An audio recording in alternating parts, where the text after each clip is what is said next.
Welcome to Pack It Like It's Hot, the official podcast from MJS Packaging, where we dive into real-world packaging insights with the people who know it best, our team, our partners, and other industry pros.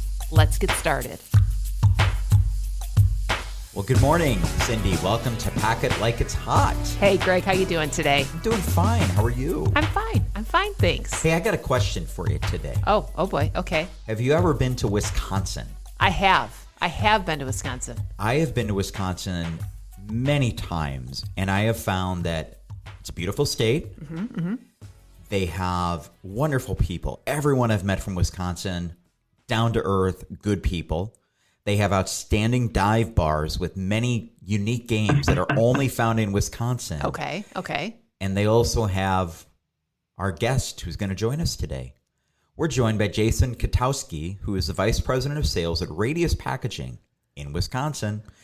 With over 11 years experience in consumer packaging, Jason is passionate about design and delivering packaging solutions to help his customers succeed.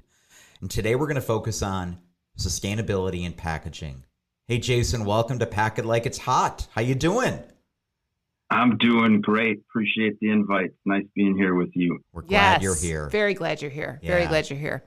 So Jason, for So listeners, when are you moving to Wisconsin, Oh, Greg? Oh, I know, boy. really, that was almost like a promo for the state. It's really a cool state. I've It told is. people this before. You have a lot to offer. You only have one Great Lake. We have all the Great Lakes in Michigan, minus Ontario. But it's a lot of fun, and I'm coming out to see you this summer, though.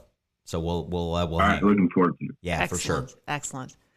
All right, Jason. So for listeners who may not be familiar, can you give a quick overview of Radius Packaging and what your company specializes in?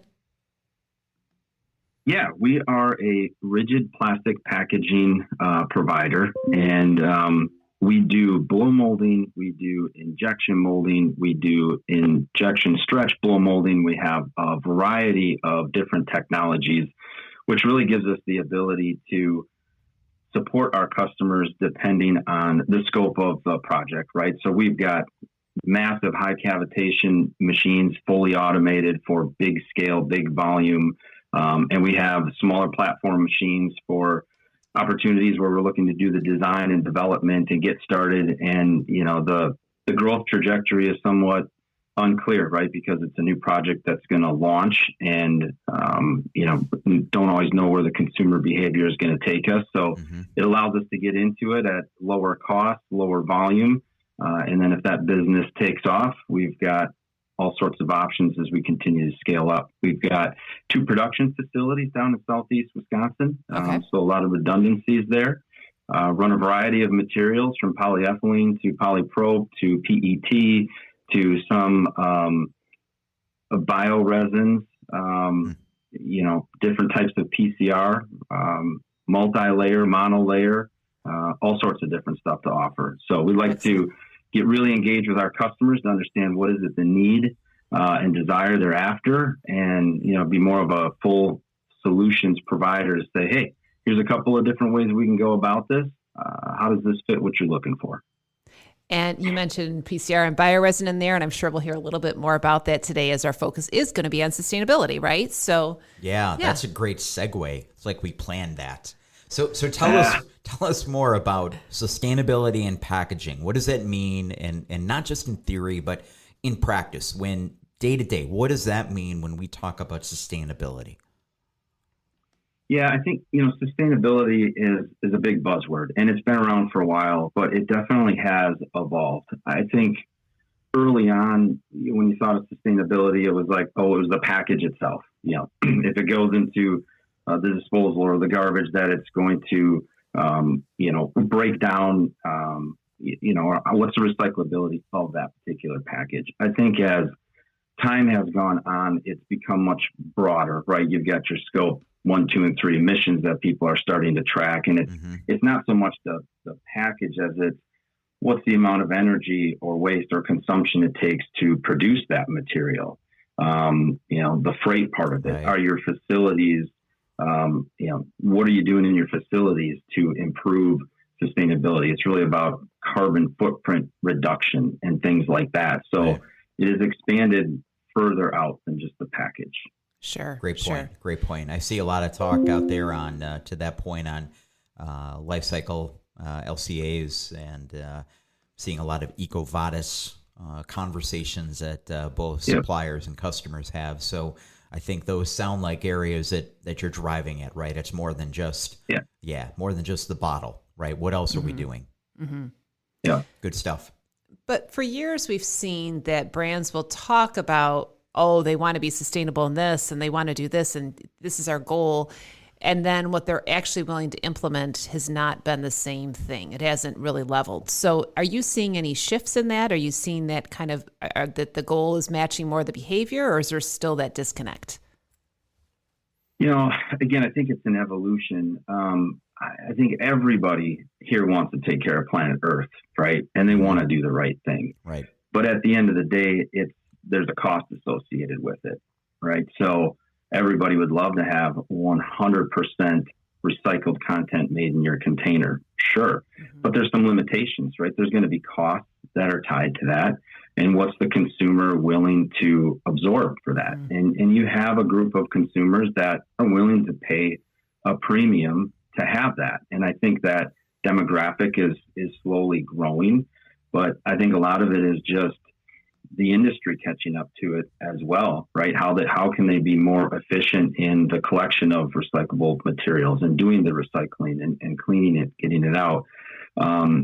Over the years, there's been more varieties of PCR available.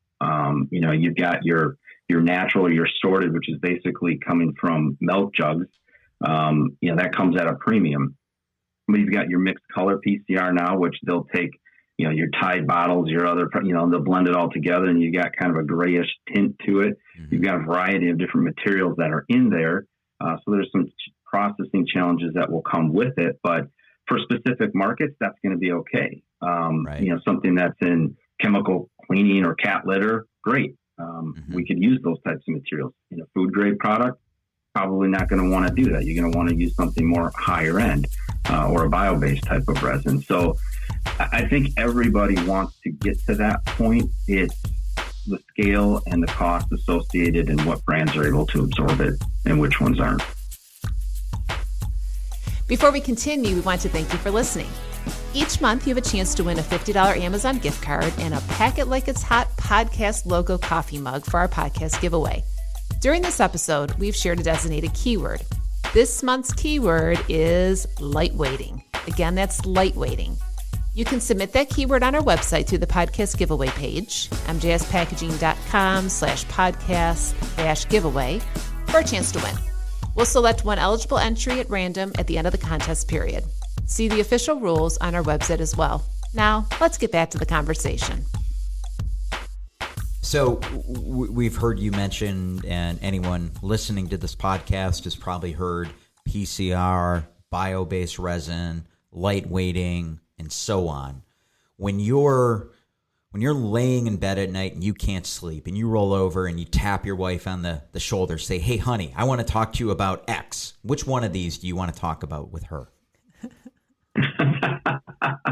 Well, and will she listen at that point of the night?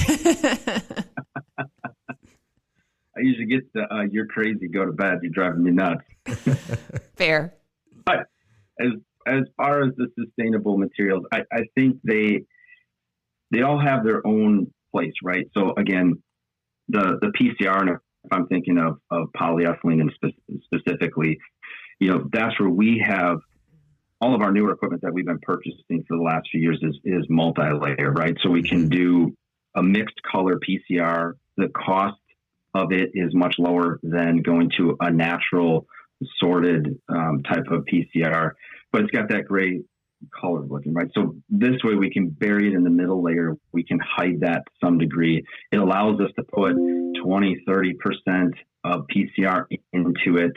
And you kind of hide that, but it keeps the cost somewhat reasonable. And that technology has allowed us to do that.